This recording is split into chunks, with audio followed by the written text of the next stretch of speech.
Headlines प्रायोजक राजयोग paints, खुशियां आपकी, रंग हमारे। अजित पवार सरकारमध्ये नाराज असल्याच्या चर्चेला पुन्हा उधाण। रोहित पवारांबरोबर विरोधकांकडून चर्चेला हवा, तर दादांच्या गटाकडून जोरदार प्रत्युत्तर। बारामतीत अजित पवार मुख्यमंत्री होतील अशी बॅनरबाजी। दादांना मुख्यमंत्री करण्याकरता राष्ट्रवादी काँग्रेसचे अध्यक्ष प्रयत्न करतील असाही उल्लेख, चर्चांना उधाण। लोकसभेनंतर भाजप मित्रपक्षच फोडणार, रोहित पवारांचं नवं भाकीत, तर नितेश राणेंचा विरोधकांवर जोरदार प्रहार। रामदास कदमांच्या गद्दारीचा इतिहास मोठा, गजानन कीर्तीकरांच्या विधानामुळे वाद विकोपाला। उत्तर पश्चिम मुंबई लोकसभा उमेदवारीवरून रस्सीखेच। विरोधी पक्षनेते विजय वडेट्टीवारांना जीवे मारण्याच्या धमक्या। जरांगें विरोधात भूमिका घेतल्यानं धमक्या येत असल्याचा दावा, जरांगेंनी मात्र आरोप फेटाळले। मराठा आंदोलकांना त्रास देण्याचा प्रकार थांबवा, अन्यथा बीडमधील मराठा समाज रस्त्यावर उतरेल, मनोज जरांगे पाटलांचा सरकारला इशारा। अहमदनगरच्या राहुरी तालुक्यातील गुहा गावात तुफान राडा, पुजारी आणि भक्तांना जबर मारहाण। राड्यानंतर गावात तणावाचं वातावरण।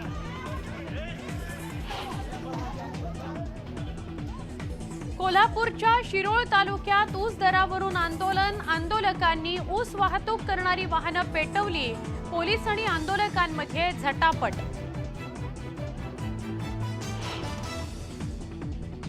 ललित पाटील प्रकरणात सगळ्यात मोठा खुलासा, डीनकडून पदाच्या अधिकाराचा गैरवापर, उपचार संपलेले असताना मुक्काम वाढवल्याचा दावा।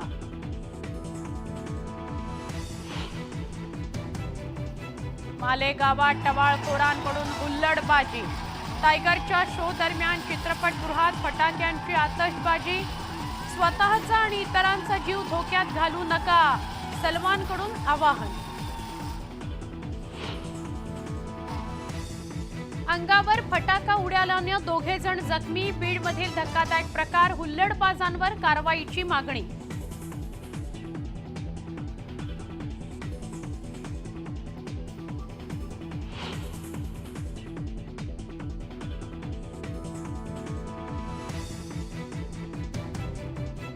आंतरराष्ट्रीय ड्रग्ज रॅकेटचा पर्दाफाश, नवी दिल्लीतून परदेशी महिलेला अटक करत 15 कोटींचं ड्रग्ज केलं जप्त।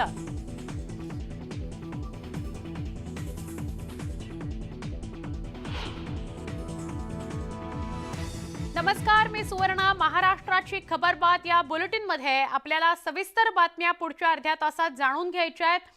सगळ्यात आधी म्हणजे सगळ्या दिवसभरातल्या बातम्या बघण्याआधी तुम्हा सगळ्यांना दिवाळीच्या खूप साऱ्या शुभेच्छा न्यूज 18 लोकमतच्या टीमकडून। बातम्यांना सुरुवात करूया। शिंदेंच्या नेतृत्वातील शिवसेनेत मुंबईतील लोकसभेच्या जागेवरून वादाची ठिणगी पडलेली आहे। खासदार गजानन कीर्तीकर आणि माजी आमदार रामदास कदम यांच्यात वादाला तोंड फुटलंय। विशेष म्हणजे हे दोन्ही नेते शिंदेंच्या नेतृत्वातील शिवसेनेतच आहेत, मात्र उत्तर पश्चिम लोकसभा मतदारसंघावर रामदास कदमांनी दावा केल्यामुळे हे नेते आमने सामने आलेले आहेत। कीर्तीकरांनी या सगळ्यावर रामदास कदमांना जो टोला लगावलाय त्याविषयी आपण सविस्तर जाणून घेणार आहोत। रामदास कदम यांनी या आधीही माझ्या विरोधात मालाड विधानसभा निवडणुकीत गद्दारी करत मला पाडण्याचा प्रयत्न केला होता। तसंच राष्ट्रवादी काँग्रेसचे अध्यक्ष शरद पवार यांच्या कारमधून खेड ते भोर असा प्रवास करत पक्षांतरावर चर्चा केली होती। रामदास कदम यांच्या गद्दारीचा इतिहास मोठा आहे असं गजानन कीर्तीकर यांनी म्हटलंय। रामदास कदमांना हा थेट टोला लगावण्यात आला।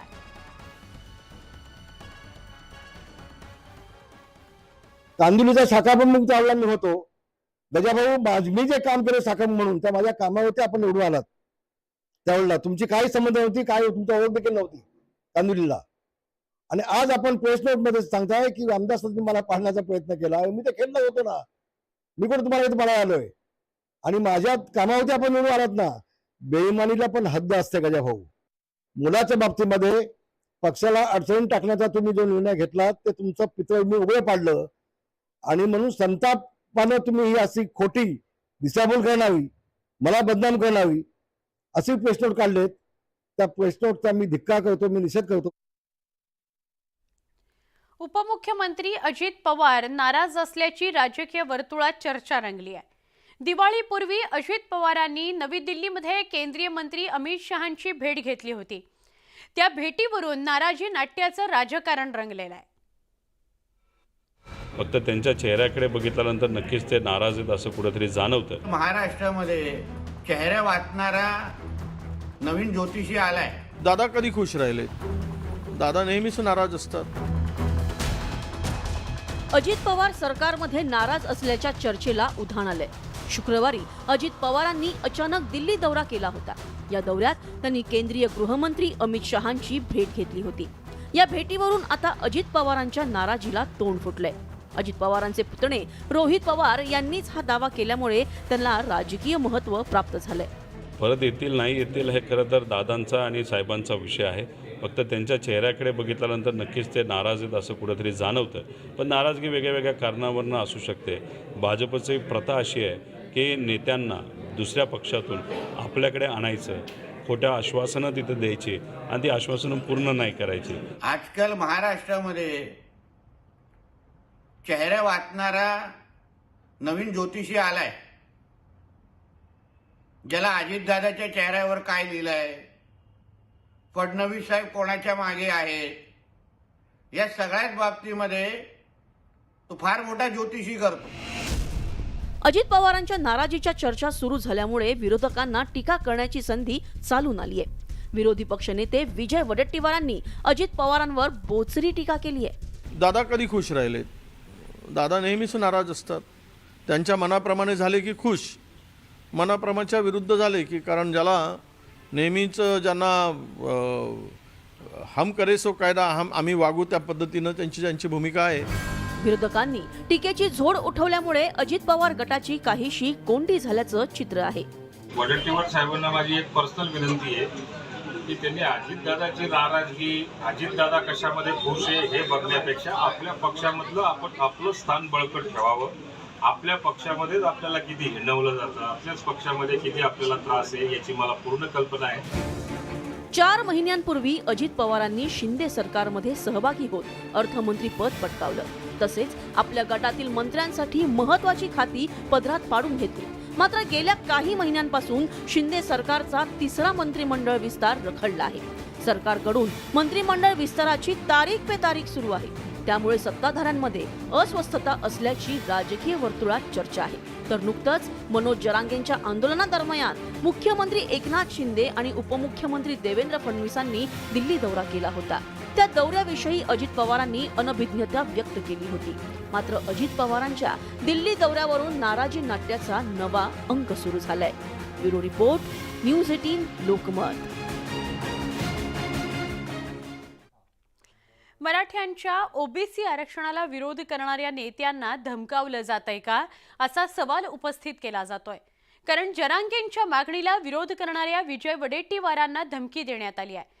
ओबीसी आरक्षणाची मागणी करणाऱ्या मनोज जरांगेंविरोधात भूमिका घेतल्यानं धमक्या दिल्या जात असल्याचा गंभीर आरोप वडेट्टीवार यांनी केलाय. त्यामुळे त्यांनी थेट मुख्यमंत्र्यांना पत्र लिहून सुरक्षेत वाढ करण्याची मागणी केली आहे. नाही, मला त्या संदर्भात फार काही बोलायचं नाही. कोण काय म्हणतं ते त्यांना बोलू देत. आमची भूमिका आम्ही मांडत राहू. आणि विशेष म्हणजे आम्ही कधी कोणत्याही भूमिकेला विरोध केलेला नाही. त्यांचा समाजाला मराठ्यांना विरोधी, त्यांच्या मनात मराठ्यांविषयी पाप आहे. मराठ्यांनी जर असेल कोणी तर आपण नका ठेवू पाप त्यांच्याविषयी. आता धमकी देणारा कोण आहे आम्हाला माहीत. आमच्या विरोधात ते हमेशाच बोलतात. त्यांनी नाही बोलायला पाहिजे, परंतु आता त्यांचा विचार आहे. धमकी देणाऱ्यांना देऊ नये त्यांना. मराठा आणि ओबीसी आरक्षणावरून जरांगे पाटील आणि तायवाडेंमध्ये पुन्हा एकदा वादाची ठिणगी पडली आहे. मराठा आरक्षण मिळवण्याकरता मनोज जरांगे पाटील यांनी महाराष्ट्रात किती आणि कुठे दौरे करायचे तो त्यांचा प्रश्न आहे. आरक्षण मागणं हा त्यांचा हक्क आहे, परंतु याकरता जरांगे यांनी ओबीसी समाजाला लक्ष्य करणं चुकीचं आहे असं तायवाडे म्हणाले. तर त्याला जरांगे पाटलांनी उत्तरही दिलेलं आहे. त्यांनी पूर्ण महाराष्ट्रामध्ये की आणखी कुठे किती दौरे करायचे, काय करायचे तो त्यांचा प्रश्न आहे. त्यांनी करावं. त्यांच्या दौऱ्याला आम्ही कधीही विरोध करणार नाही. त्यांना त्यांच्या मागण्या सरकारकडनं पूर्ण करून घेण्याकरता आंदोलनाचे जे जे काही मार्ग असतात त्या मार्गांचा अवलंब करण्याचा त्यांना अधिकार आहे. परंतु ते वारंवार जे ओबीसी नेत्यांना आता टार्गेट करायला लागलेले आहे ते चुकीचं आहे. आमची लढाई न्यायासाठी आहे मराठ्यांची आणि सरकार विरोधात. त्यामुळे ओबीसी नेत्यांनी सुद्धा मराठ्याच्या विरोधात बोलायचं बंद करावं. अगोदर ते बोलतात त्यावेळेस आम्ही बोलतो. आम्हाला काय हवंच नाही आणि आम्ही कोण आहेत त्यांना ओळखी सुद्धा नाहीत. कोण नेते आहेत ते ओबीसीचे आम्हाला काही देणं घेणं सुद्धा नाही. त्यांनी मराठ्यावर बोलायचं नाही, आमचं बोलणं बंद. आमचा काय संबंध नाही त्यांच्याशी. त्यांनी आमचे समान ठेवू नये. त्यांना काय भांडायचं त्यांनी सरकारला भांडवं. मराठ्याला आरक्षण असं द्या आणि तसं द्या. ज्ञान पाजाळाचं उद्यापासून बंद करा. महाराष्ट्रातील 2 पक्षातल्या फुटीवरून सुरू झालेलं राजकारण काही केल्या थांबण्याचं नाव घेत नाहीये. महाविकास आघाडीच्या नेत्यांनी याच मुद्द्यावरून वारंवार भाजपला लक्ष्य केलंय. पण आता पुन्हा एकदा फोडाफोडीच्या राजकारणावरून आरोप प्रत्यारोपाचं सत्रच सुरू झाल्याचं आपण बघतोय. लोकसभेनंतर भाजप मित्रपक्षच फोडणार. पवार गटाच्या रोहित पवारांचं नवभाकीत. फोडाफोडी भाजपचा विचार, राऊतांचे वार. नितेश राणेंचा विरोधकांवर जोरदार प्रहार. महाराष्ट्रात आधी ठाकरेंची शिवसेना आणि त्यानंतर शरद पवारांच्या राष्ट्रवादी काँग्रेसमध्ये फूट पडली आहे. 1 वर्षाच्या अंतरावर झालेल्या या 2 भूकंपांना आता बराच वेळ झालाय, पण या हादऱ्याचे परिणाम अजूनही जाणवत असल्याचं वारंवार समोर येतं. आता पुन्हा एकदा राष्ट्रवादी काँग्रेस शरद पवार गटाचे आमदार रोहित पवारांनी एका नव्या भूकंपाचं भाकीत वर्तवलंय. पण हा भूकंप सत्ताधाऱ्यांमध्येच होणार असल्याचा दावा रोहित पवारांनी केला. लोकसभा झाल्यानंतर अंदाज असा आहे की शिंदे गटाचे काही आमदार हे भाजपमध्ये जाणार. तसंच आमच्यातले काही नेते जे आता पलीकडे गेलेले आहेत आणि भाजपच्या इतक्या जवळ गेलेले आहेत की त्याच्यातले सुद्धा काही आमदार हे भाजपमध्ये लोकसभेनंतर जाऊ शकतात. लोकसभेनंतर खूप मोठे भूकंप झालेले आपल्या सर्वांना बघायला मिळतात. रोहित पवारांनी शिंदेंच्या शिवसेना आणि अजित पवारांच्या राष्ट्रवादी काँग्रेसमधील काही नेते भाजपत जाणार असल्याचं भाकीत केल्यानंतर महाविकास आघाडीचे इतर घटक पक्ष मैदानात उतरले. हाच धागा धरत काँग्रेस नेते विजय वडेट्टीवारांनी शिंदे आणि अजित पवार समर्थकांकडे पर्यायच नसल्याचा घणाघात केला. तर संजय राऊतांनी त्यांच्या नेहमीच्या शैलीवर भाजपवर फोडाफोडीचा आरोप केला. असं वाटतं की पुढच्या वेळेस अजित पवारांना भारतीय जनता पक्षाच्या तिकिटावरच लढावं लागेल असं मला ऐकून दिसतं. कमळावर लढल्याशिवाय पर्याय नाही.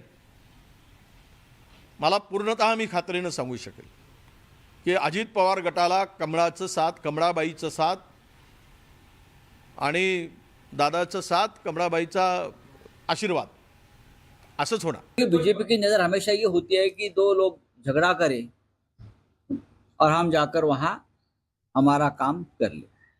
यही तो बीजेपी की नीति है. बीजेपी का विचार है जात धर्म के आधार पर देश को तोड़ो, राज्य को तोड़ो, पार्टियों को तोड़ो और अपना काम कर लो. बीजेपी का विचार कोई नहीं, सत्ता, पैसा और अपने जो उद्योगपति है उनको धनवान बनाना, गरीबों को ज्यादा गरीब बनाना.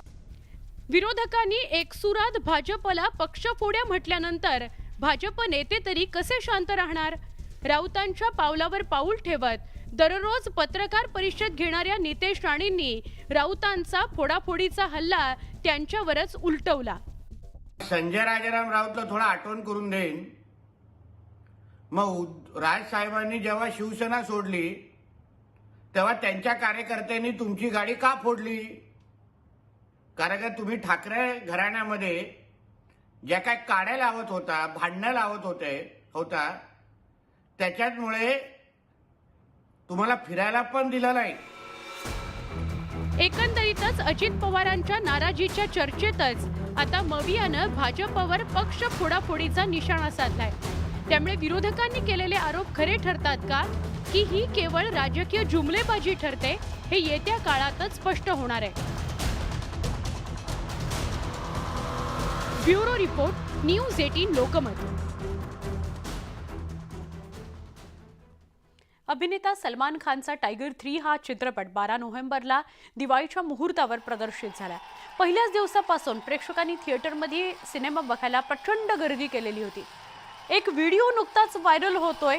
सोशल मीडियावर तो समोर येतोय की या व्हिडिओमध्ये महाराष्ट्रातल्या नाशिक जिल्ह्यातील मालेगाव इथं एका थिएटरमध्ये चाहते चित्रपट सुरू असताना फटाके फोडताना दिसत आहेत. मालेगावामधील मोहन सिनेमामधली ही घटना आहे. थिएटरमध्ये फटाके फुटत असताना इतर काही प्रेक्षकांना सुरक्षित ठिकाणी पळापळ करावी लागली. अतिउत्साही चाहत्यांनी केलेल्या या कृत्याचा व्हिडिओ सोशल मीडियावर व्हायरल झालेला आहे. पण सलमान खानने मालेगावात घडलेल्या प्रकारावर ट्विट केलेलं आहे. सलमान खान काय म्हणतोय बघा. टायगर 3 दरम्यान सिनेमागृहात वाजवलेल्या फटाक्यांबद्दल पाहिलं. हे धोकादायक आहे. स्वतःचा आणि इतरांचा जीव धोक्यात घालू नका. चित्रपटाचा आनंद घ्या. उनके खिलाफ पुलिस स्टेशन छावनी में गुना दाखिल किया जा रहा है. कोई फिल्म देखने को जाना ये कोई बुरी बात नहीं है, मगर वहाँ पे बेकायदेशीर काम करना ये एकदम गलत बात है. उसमें कोई बड़ा हादसा भी हो सकता है. उसके लिए हम पुलिस की तरफ से ये अपील करते हैं कि ऐसी कार्रवाई, ऐसी कृति कोई भी प्रेक्षक ना करे. उनके खिलाफ आगे भी कड़ी से कड़ी एक्शन ली जाएगी. राज्यभरात दिवाळीचा उत्साह असताना अहमदनगर जिल्ह्यातून एक अनपेक्षित घटना समोर आली. अहमदनगरच्या गुहा गावात मोठा तणाव बघायला मिळाला. गुहा गावात पूजेवरून 2 गटात राडा झाला. मारहाणीनंतर गावात तणावाचं वातावरण निर्माण झालंय. घटनेची माहिती मिळताच परिसरात पोलीस दाखल झाले. 2 गटात तुंबळ हाणामारी झाली. संबंधित घटनेमुळे गावात एकच खळबळ उडाली आहे. पोलिसांचा मोठा बंदोबस्त गावात तैनात करण्यात आलाय.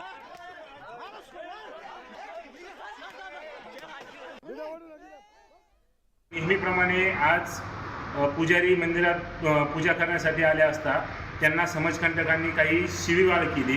त्यानंतर त्यांना ज्यावेळेस काही गोष्टी विचारण्यात आल्या त्यावेळेस त्यांनी अक्षरशः पुजाऱ्यांना दमबाजी करून काठ्या दांड्याने मारहाण केली. त्याबद्दल इथे सर्व हिंदूंच्या भावना अगदी जास्त प्रमाणात दुखावल्या गेल्या आहेत. त्यामुळे इथे हे वातावरण तापलेलं आहे. महाराष्ट्राची खबरबात या बुलेटिनमध्ये एक छोटासा ब्रेक घेऊया. अजून काही बातम्यांसाठी काही क्षणात पुन्हा भेटूया. पहा फक्त न्यूज 18 लोकमत.